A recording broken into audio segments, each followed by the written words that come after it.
It is with great pride and respect that we gather here to witness and formalize the handover of Bariire from Atmis to Somali National Armed Forces.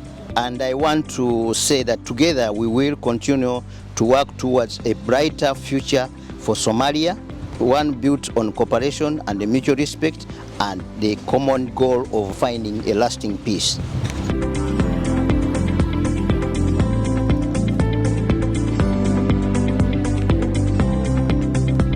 You came as brothers and share with us with your bloods. Come and die in Somalia in order Somalia to become peaceful. And that is not what everybody can do, and it is written aside in our heart the way you treated us as a brother.